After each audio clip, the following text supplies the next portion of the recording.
All right, y'all. We gotta get to the Kendrick and SZA video for Luther. I heard there's a lot of little clues in here. I want y'all to let me know in the comments if y'all have seen any like clues or details. Like I saw a couple things on Twitter about it, but I want y'all to let me know because y'all know Kendrick visuals always got like a secret message in there. I did skip over the Drake Nokia video. I wasn't interested. I hate the song. Y'all can let me know what was in there. I'll just give y'all a quick little take about that before we start. I feel like just off the clips I saw, I don't know if he was trying to troll Kendrick or like if Kendrick is his dad now and he just trying to be like him. I don't know what was up. I completely feel like people are gassing that song up. It does not sound good at all to me. Like maybe you know what? Let me listen to it again right quick and I'm gonna spin back to let y'all know if I feel the same way.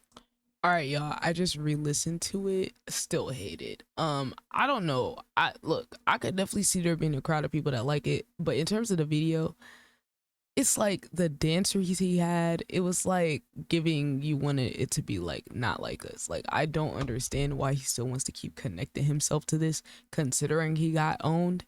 But look, I'm gonna let y'all know we will be doing a re-review, a 1 year look back of all of the songs from the beef. So starting on, I think it's April 19th, I think that's the anniversary of push-ups. We're gonna be going back doing a reanalysis, looking back a year later. So if y'all want to stay tuned for that, tap in.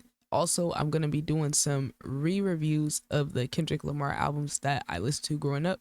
We're gonna do one each month until we get all the way through. I've listened to Overly Dedicated in Section 80 for the first time. Y'all go check that out. Kendrick Lamar reactions playlist. If y'all got any deep cuts of like songs or freestyles or anything from back in the day, I want to kind of go back and look at some of those too. But we're gonna go ahead and get into it. I did see a couple things about circles, and I think someone said that SZA was wearing like XXXTentacion, like the same jacket that XXXTentacion had. I'm gonna see if I can get y'all a picture of that. But I thought that was a little interesting, especially considering like the live performance and then the game over, and then some people saying it was connected to XXX. Y'all let me know if y'all saw anything about that. Let's go ahead and get into it. It might cut out some of the music so I can keep my commentary copyright free. But yeah, y'all know what the songs sound like at this point. I'm trying to see if we can get a little analysis on the video here.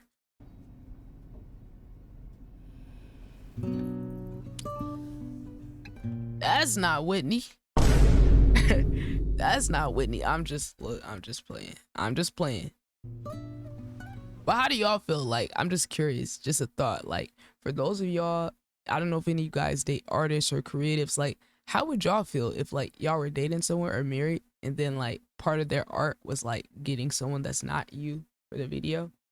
Like, I personally don't have any strong feelings about it, but I'm not gonna lie, if I was in a position to where I was with an artist, I would maybe like I would understand, but then again, like deep down I'd be like, dang, that's crazy. They gotta pretend like they in love with somebody or kiss somebody or whatever. That's not me in the video. I don't know. I think that's a very human thing. It can't just be me.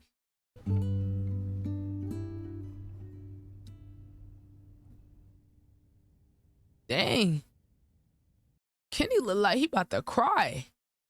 Or he look like halfway between like, y'all know how when people get mad, like some people get so mad they about to cry. I can't tell which one it is. I wasn't expecting that. Hold on, let's go back to that shot right there. Huh.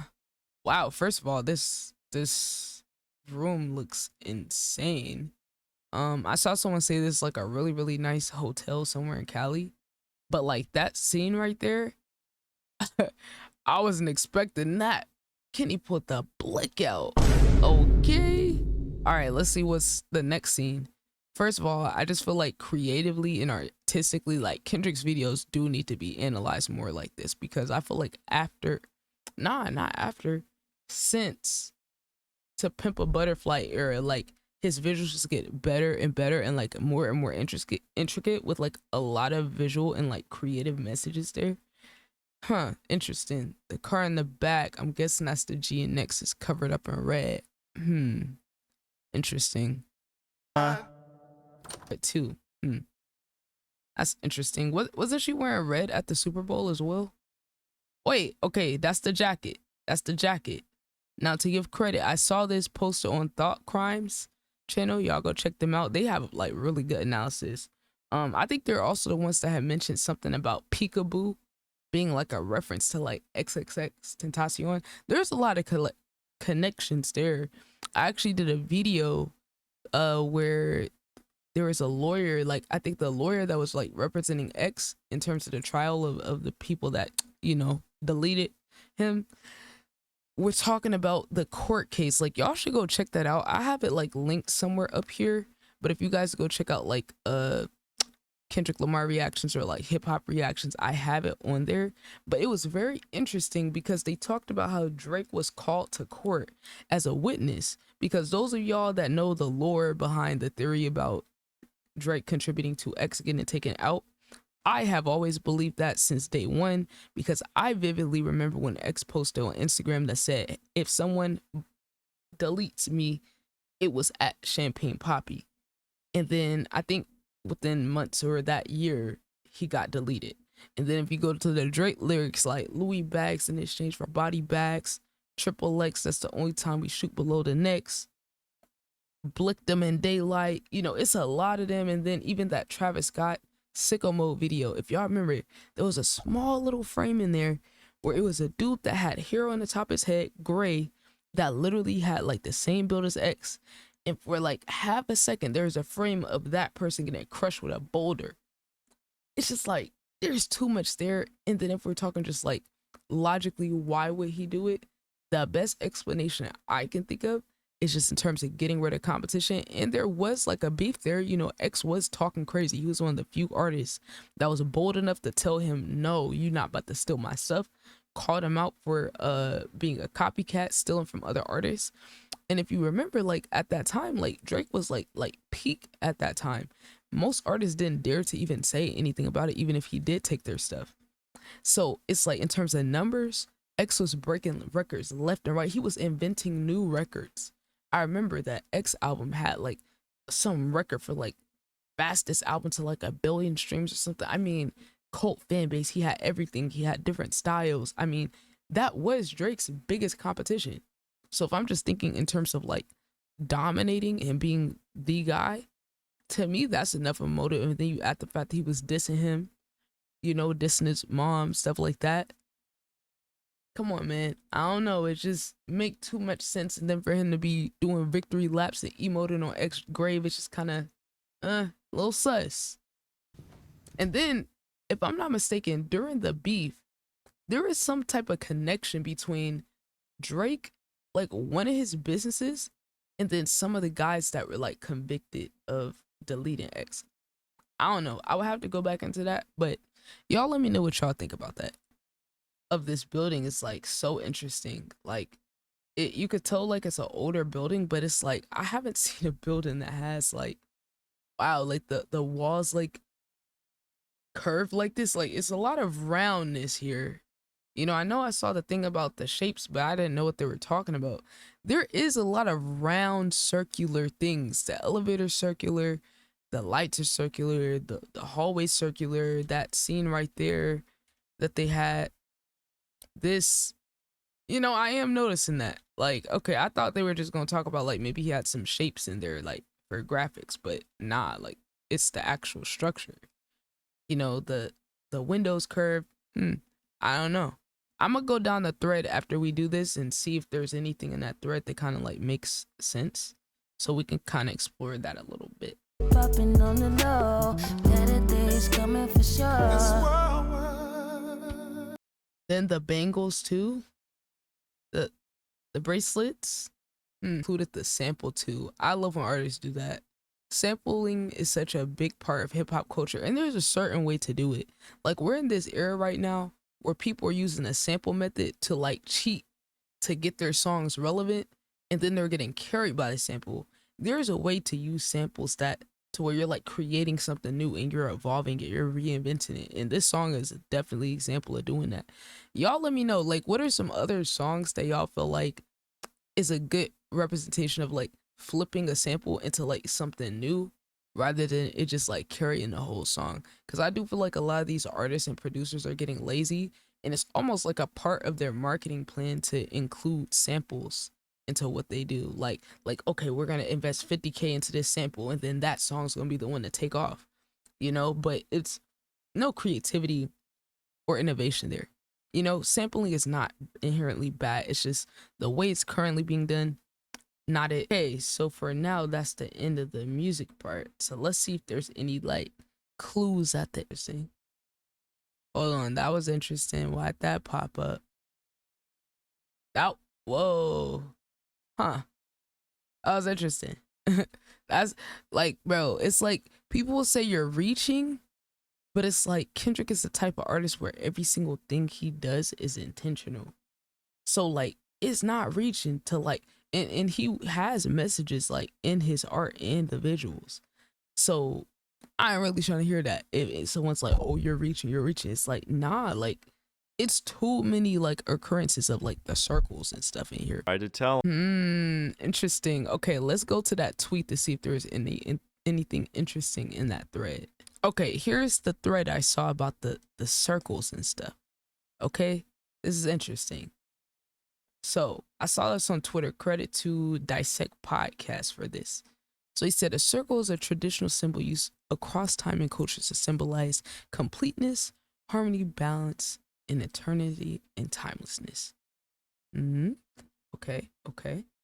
Yin and yang is the most well known, blends the masculine and feminine, each containing a dot of the other, creating a balance. Okay. In the Super Bowl show, the circle button was the final button to be activated. Why? Because it was at this point in the story that Kendrick and SZA reunited the men and women who were separated at the show's start. Restoring balance and harmony in his community. Interesting. In Luther, a love song, Kendrick continues to use circles to symbolize harmony, completeness, and eternal love between the masculine and the feminine. Right, it was a lot of circles, and I'm not gonna lie. Okay, let's see. Supporting this motif is the opening lyric, Roman numeral 7, bae. In the Bible, the number 7 is used to symbolize completion, perfection, and divine order. In Purple Hearts, another song about love/God, Kendrick sings rolling sevens. Now he's rolling sevens in a circular motion. Interesting. Okay. Throughout the video, you'll notice quick flashes of circles reinforcing this central symbol. This mimics old film cue dots that signal a film reel change was about to occur. Okay, I thought I saw something like that in like film type things. Said you'll also notice throughout the video there's an intentional use of soft edges to reflect the rounded shape of a circle. Yeah, I kind of noticed that. The rounded pillars, rounded shadows. True. Yeah, that's interesting. Directed by Karina Evans, who also directed a handful of Drake videos. Oh wow. Luther adds to PG Lane's exquisite visual resume of intentional, powerful, and use of symbols and motifs to accentuate the video's overall message. Beautiful. Beautiful. I think we need more of these type of things. You know, all the people that talk about, oh, y'all are reaching, y'all are doing too much, It's like, it's not our fault some of y'all don't like to think. It's not our fault y'all NPCs out here and have been programmed to not use your brain, and now you think it's cool to not use your brain. Some of us like to actually think, and some of us actually appreciate art. Let's see what some of the comments said. Okay, here's what one comment said. They said the aura of GNX has been largely blue, down to his promotional outfits, the Super Bowl get up, his hat, and even the track Dodger blue. GNX is a blue album. The red tells me it's another album, furthering that concept of duality and unity through gang colors. Interesting theory. I remember he also had, like, if I'm not mistaken, like a blue cover, like an alt cover for a Damn. And wasn't it like the fans figured out a theory that like you play the album backwards and like it has a different meaning or something like that? Y'all can let me know. That's a while ago. I kind of forgot. But like I said, I'm going to be doing a re-review of all of those albums from Good Kid, Mad City, To Pimp a Butterfly, Damn, and Mr. Morale, because, you know, especially for the earlier albums, I was young when I listened to those. Like, I understood the depth and appreciated it, but at the same time, I'm 23 now, and I think I could definitely have even more depth in analysis now that I've gotten older, experienced life a little bit. So I'm gonna do some reactions to those albums. Like if y'all are interested in seeing that, drop a follow to the Twitch. I'm recording this live on Twitch, so y'all can pull up, be a part of the convo. As y'all can see, it's about 6:30 a.m. So me in the chat chilling right now. But I will be doing some more YouTube streams as well, so y'all look out for that. The only thing, I just can't do any like music related stuff on stream because YouTube's really strict. But yeah, we're also doing like music challenges. We have a lot of very talented artists in the community. We're gonna be having a song wars coming up next month, so y'all stay tuned for all of that. Let me know if y'all got any more theories as well. Do y'all feel like Kendrick is gonna have a new album coming out after this? I kind of feel like I wouldn't be surprised at anything he does at this point. I wouldn't be surprised if on the anniversary of Not Like Us or one of those other songs, he drops something on those same days. Like, it genuinely, I'm expecting anything at this point. A little bit more about the lady who, helped direct it. They said she was the director for God's Plan, Nice for What, and I'm Upset in My Feelings. That's so funny. Wait, huh? Hold on. God's Plan. I'm upset. Hold on. Wait a minute. I'm thinking about that. God's Plan was the video that Drake made that was like dissing X, because at the time X had did this challenge, like the Helping Hand challenge, where people he wanted people to give back to their community. He was challenging people to use their platform to help others in their community. And Drake was trolling him, and he made a troll post about it. If y'all look it up, it's a post where Drake was like trolling the message he had for God's Plan. X was on his revival arc at that point, so he was like, hey, whatever, hey, you could troll me, but as long as you're helping people, I don't care. And then when I think about I'm Upset, wasn't there, hold on, let's pull up the lyrics to I'm Upset, because I think that's one of the songs where he said something that was like sus about X. Hold on, let me pull up the lyrics. Okay, I'm upset. 50,000 on my head is disrespect. So offended that I had to double check. That's the lyric I was talking about earlier. How crazy is that she directed the video for that song? Where is it? SMX triple X. That's the only time I ever shoot below the neck. And then X died them shooting below the neck. Why you keep on shooting if you know the dead? That's the only kind of shit that gives you some respect. Is that a coincidence, y'all? I don't know. I know someone said that Karina Evans has worked with TDE and SZA before, but isn't that crazy that the video she produced for Drake, 2 of them involve disses towards X? Like, maybe I'm reaching. I just think that's kind of crazy. Here we go with Thought Crimes. Yo, they're really good. Y'all should definitely tap in with them. They're always picking up on stuff that never crosses my mind. So they say Kendrick dropped a video for Luther on April 11th. April 11th is observed annually as a global day of End Child SA to raise awareness about SA of children and promote community action to prevent it. The National Today reports that this day was established by the Innocence Revolution, an organization working to combat abuse globally. Come on, man. How do you say this is a coincidence? How do you say this is like, it's too much stuff that line up to just be like, oh nah, like we gotta ignore it. It's like, at what point when a person has a history of connecting things, like even 616 in LA, y'all go check out my reaction to the breakdown of that, because there are so many connections just off of the title alone, and then some of the details in the songs like that really none of us would have caught if Reddit, Twitter, all those people weren't breaking it down. But this is wild, bro. Hold on, let's see if there's anything else. Okay, y'all, check out this. This is from Joey, aka Gotham Hip Hop. Shout out to him. He said circles in the Luther video equals harmony, balance, timelessness.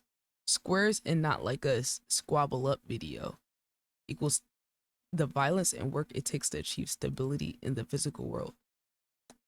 And then he says, meaning love is the way to escape the box of the physical and achieve harmony in the spiritual. They're gonna say he reaching for this, but I appreciate the theory. Then he said the one time we see a square in the Luther vid is when Kendrick is shooting a gun and the GNX car is draped in red, like blood almost. So that's why I made the connection to violence and squares when the rest of the video featured circle symbolism. Interesting. Said I previously noticed the squares thing and didn't know for certain what it meant. Interesting. All right, let's see. Kendrick fired the gun after saying fire, fire, fire. Yeah, I don't know, man. Some people think a deluxe is coming. I don't know about that. I mean, it would be a good move to do a deluxe, but honestly, I'm impressed by like the fact that this song got so big. I mean, yeah, like SZA and Kendrick are like a OP combination, but like even my mom knows this song. Like she was telling me like that she was listening to GNX, and I heard a lot of people talk about Kendrick's botting and all that. Is it possible? Sure, but like in the same way that like any other major artist could be possibly getting botted by their labels. Like, but I think the song and the album is just genuinely like getting traction because like come on bro, every artist after the Super Bowl their catalog goes up crazy, and now we got like white Taylor Swift fans listening to Kendrick, we got old people listening to Kendrick, my mom coming to me talking to me about GNX and showing me TikToks of different theories and explanations of the beef. She's a year late, but think about that. It's a whole crowd of people that knew about the beef but weren't really engaged. And then after GNX in the Super Bowl, it's like he's getting put in front of so many people. All right, y'all, that's it. I wanted to indulge in some of the theories, give y'all the information so y'all can run with it and tell me what y'all think. Like I said, you guys are free to join the Discord. My link tree has all my socials. If y'all see anything, y'all can tag me, send it to me. Pull up to the stream. Let me know you're from YouTube. You'll be greeted with a warm welcome. You know, we could talk about music. Y'all can give me recommendations, etc., etc. I have fun sitting here breaking down this video. I can't wait to see what you guys think about it. Make sure y'all check out the other Kendrick Lamar reactions. Like I said, I will be doing live reaction to we're gonna start with Good Kid, Mad City. It will be a full analysis. I'm gonna drop some of the individual songs that like maybe I have like a deep analysis on. I'll drop those as like individual videos as well. So y'all stay tuned for that, and make sure y'all pull up to the stream for that. So you know y'all can he'll even fill in some of the gaps on different stuff that I'm missing on those. But until next time, you guys check out some of the other videos. Let me know what y'all think, and we'll be back for the next one.